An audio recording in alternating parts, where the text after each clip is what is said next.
Welcome to Manjula's lifestyle. இன்றைக்கி baby food சீரியஸில் வந்து நம்ம ஹோம்மேட் வந்து சர்லாக் பார்க்க போகிறோம். இது பார்த்திங்கன்னா நம்ம வீட்டிலையே ரெடி பண்ணுற சர்லாக். இது குழந்தைங்களுக்கு கொடுக்குறனால நல்லா வெயிட் கெயின் ஆவாங்க. இதில் நம்ம எல்லா விதமான பருப்பு யூஸ் பண்ணியிருக்கோம். இது எப்படி பண்ணுறதுன்னு வாங்க பார்க்கலாம். இதுக்கு தேவையான பொருட்கள் பார்த்திங்கன்னா 1 கப் அரிசி. இது பார்த்திங்கன்னா மெஷர்மெண்ட் கப்பில் 1/4 கிலோ வரும். 1/4 கிலோ எடுத்துக்கோங்க. அதுக்கப்புறம் பெரிய ஸ்பூனில் 2 ஸ்பூன் கடலைப்பருப்பு, 2 ஸ்பூன் பாசிப்பருப்பு, 2 ஸ்பூன் பச்சை பயிறு தோலோடு எடுத்துக்கோங்க. அதுக்கப்புறம் 2 ஸ்பூன் கொள்ளு, 2 ஸ்பூன் துவரம் பருப்பு, 2 ஸ்பூன் உளுத்தம்பருப்பு, அதுக்கப்புறம் முந்திரி, ஜீரணமாகறதுக்காக சீரகம் 2 ஸ்பூன் எடுத்திருக்கேன். இது கூட நீங்கள் பாதாம் வேணும்னா ஆட் பண்ணிக்கலாம். இப்போ பாதாம் பார்த்திங்கன்னா 8 மந்த்ஸ் கம்ப்ளீட் ஆகிடுச்சுன்னா அதுக்கப்புறம் பாதாம் ஆட் பண்ணிக்கோங்க. 8 மந்த்ஸ் பிலோ இருக்க குழந்தைங்களுக்கு இந்த பொருள் மட்டும் தேவையான பொருள். அதே மாதிரி அரிசி பார்த்திங்கன்னா பச்சரிசி எடுத்துக்கக்கூடாது. நம்ம யூஸ் பண்ணுற சாப்பாட்டுக்கு யூஸ் பண்ணுற அரிசி தான் எடுத்துக்கணும். ஓகே, ஃபஸ்ட்டு நம்ம இதை அரிசி பருப்பு எல்லாம் வாஷ் பண்ணிக்கலாம். அரிசி பருப்புலலாம் குப்பை இருக்குங்க, அதனால் வந்து குழந்தைங்களுக்கு கொடுக்கறதுக்கு முன்னாடி ஒரு 3 டைம் வந்து நல்லா வாஷ் பண்ணிவிட்டு அதுக்கப்புறம் ஊற வச்சுக்கலாம்.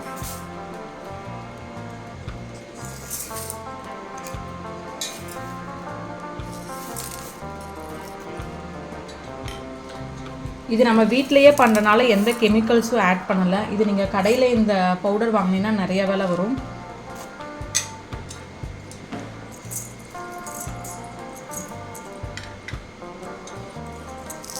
கடையில் வந்து டேஸ்ட்டுக்காக நிறைய கெமிக்கல்ஸ்லாம் ஆட் பண்ணியிருப்பாங்க. நம்ம வீட்டில் வந்து இது ஈஸியாக பண்ணிடலாம். இது ஒரு 10 மினிட்ஸ் நீங்கள் டைம் ஸ்பெண்ட் பண்ணிங்கன்னா இதை பண்ணிடலாம். இது 1 or 2 months வரைக்கும் நீங்கள் ஃப்ரிட்ஜில் வச்சு யூஸ் பண்ணிக்கலாம்.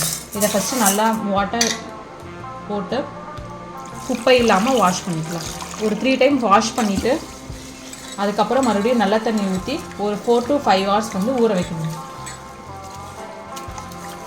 நீங்கள் ஊற வைக்காமல் அப்படியே காய வச்சு ஊறக்கலாம். பட் ஊற வச்சிட்டிங்கன்னா பருப்பெல்லாம் வந்து நல்லா வெந்துடும். ஸோ குழந்தைங்களுக்கு வந்து எந்த வயிற்று வலியும் வராது.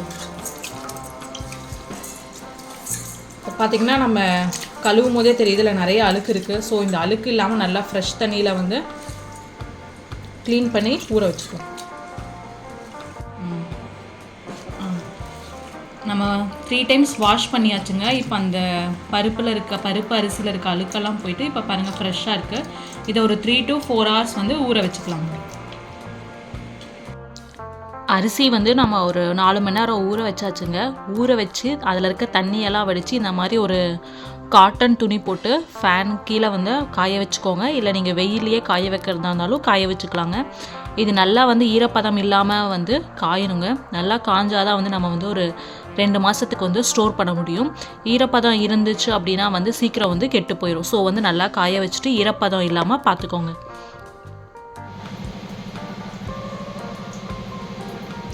இது நான் வந்து ஒரு அரிசி பருப்பெல்லாம் பார்த்திங்கன்னா வந்து நல்லா உணர்ந்துச்சுங்க. இந்த மாதிரி ஈரப்பதம் இல்லாமல் நல்லா உணர்த்திக்கோங்க. இப்போ நம்ம பருப்பு வந்து 2-3 மணி நேரம் ஊற வச்சதுனால இப்படி உடச்சி பார்த்திங்கனாவே வந்து பருப்பு வந்து உடையும். இப்படி கொடுக்கறனால குழந்தைங்களுக்கு வந்து எந்த ஒரு வயிற்று பிரச்சனை செரிமான பிரச்சனை எதுவுமே வராது. ஸோ இந்த மாதிரி நீங்கள் வந்து ஊற வச்சு காய வைக்கிறது பெட்டர். இப்போ வந்து இதை வந்து நம்ம ஒரு மீடியம் ஃப்ளேமில் வச்சுட்டு இது வந்து பொன்னிறம் ஆகிற வரைக்கும் ஒரு 50 to 20 மினிட்ஸ் வந்து வறுத்துக்கலாங்க. ரொம்ப தீய விட்டுறக்கூடாதுங்க. மிதமான தீயிலேயே வந்து இந்த மாதிரி வறுத்துக்கோங்க. ஏன்னா பருப்பு அரிசியெல்லாம் பொரியிற சத்தம் கேட்குங்க. அந்த ஸ்டேஜில் வந்து நம்ம இறக்கிக்கலாங்க. ரொம்ப தீய விட வேணாம், மீடியம் ஃப்ளேம்லேயே வச்சு வறுத்துக்கோங்க. இப்போ நம்ம இந்த ஸ்டேஜில் வந்து எடுத்துக்கலாங்க. எடுத்து இதை வந்து ஆற வச்சுட்டு அதுக்கப்புறம் மிக்ஸி ஜாரில் போட்டு பவுடராக அரைச்சி ரெடி பண்ணிக்கலாங்க. அரைச்சாச்சுங்க. இது வந்து கொஞ்சம் நேரம் ஆற வச்சு ஃபேன் காற்றுல அதுக்கப்புறம் ஒரு ஏர்டைட் கண்டெய்னரில் போட்டு நம்ம ஸ்டோர் பண்ணி வச்சுக்கலாங்க. இந்த மாதிரி ஃபைன் பவுடராக அரைச்சி எடுத்துக்கோங்க. அதே மாதிரி மிக்ஸி ஜார் வந்து ஈரப்பதம் இல்லாமல் பார்த்துக்கோங்க. ஈரம் இருந்துச்சுன்னா சீக்கிரம் கெட்டு போயிடும். ஈரம் இருந்தால் ஈரெல்லாம் தொடச்சிட்டு அரைச்சிக்கோங்க. பார்த்தீங்களா எவ்வளோ ஈஸியாக வந்து வீட்டிலையே வந்து சர்லாக் ரெடி பண்ணியாச்சுன்னு பார்த்தோம். இதே மாதிரி உங்கள் குழந்தைங்களுக்கும் சர்லாக் செஞ்சு கொடுங்க. அவங்க வந்து வெயிட் கெயின் ஆவாங்க. இதில் வெயிட் கெயினுக்கு தேவையான அனைத்து பொருட்களும் இருக்குது. அதே மாதிரி எல்லா பருப்பு போட்டிருக்கனால இதில் குழந்தைங்களுக்கு தேவையான மினரல்ஸ் விட்டமின்ஸ் எல்லாமே இருக்குது. இது கண்டிப்பாக உங்கள் குழந்தைங்களுக்கு செஞ்சு கொடுத்துட்டு எப்படி இருக்குன்னு சொல்லுங்கள்.